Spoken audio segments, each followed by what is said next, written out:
Hello folks, my name's David Edgar, I'm the host of Heart the Rangers podcast, and I'm joining you tonight from Ibrox after Rangers went down by 3-0 in the Champions League here against a very slick and impressive Napoli side. Although that doesn't tell the full story. 2 late goals given a gloss to the game that I don't really think should be there. Rangers were excellent for an hour, very competitive, worked really hard, showed a lot of grit and heart and quality, and were perhaps unlucky not to be in the lead after making some excellent chances. But we were undone by a red card which led to a penalty. James Sand received a second booking for foul in the box. Although Alan McGregor heroically saved the penalty, the rebound was tucked away. The ref ordered a retake for encroachment and he saved it again.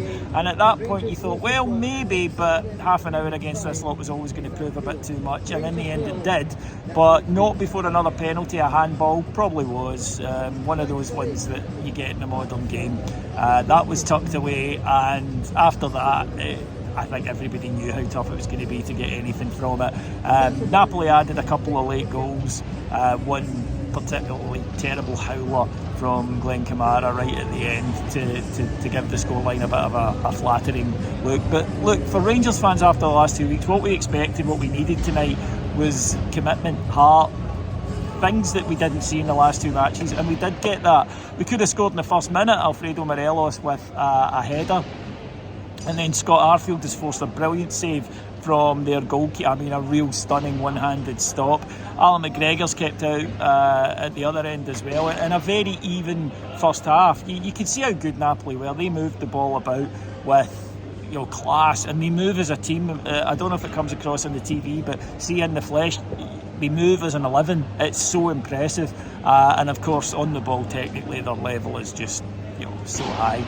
But Rangers were still in it, and the second half actually came out, and I thought we're doing pretty well. But the decision, just as I say, it would have been tough even to still, with 11, hang out and either nick a goal or get the draw. But with 10, it felt like mission impossible, and so it proved. For Rangers, there are positives to take.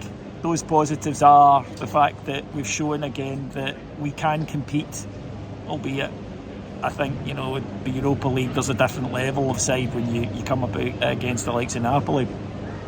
But it was more the spirit that was shown in tonight's display that I think will encourage fans.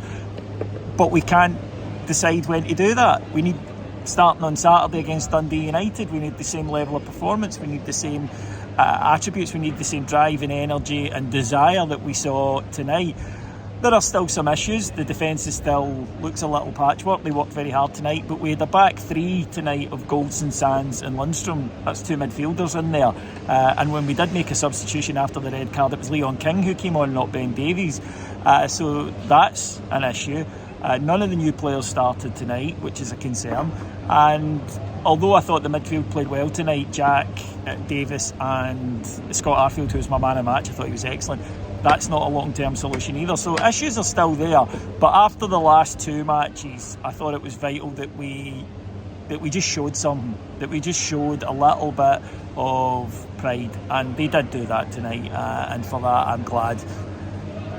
When things like that go, get 3 penalties and red cards and whatnot, you're always going to be up against it in the Champions League. So them's the breaks. But we go now forward into the weekend. We take on Dundee United and we see where we go from here. This team can play football when it wants to. It needs to want to more. I do also want to pick out the Union Bears tonight. Their display was magnificent on a night when other supporters disgraced themselves. I thought that Ibrox during the minute silence was very emotional for Her Majesty, and the singing of God Save the King will live long in my memory. It was an incredible spectacle. We get bad teams sometimes here at Rangers, we get good teams sometimes here at Rangers, but the reason we love this club is that there is a class and a dignity about this football club that you simply don't get at many others. Anyway, thank you very much for joining me. I'll talk to you again on Saturday after the Dundee United match. Take care everyone, bye bye.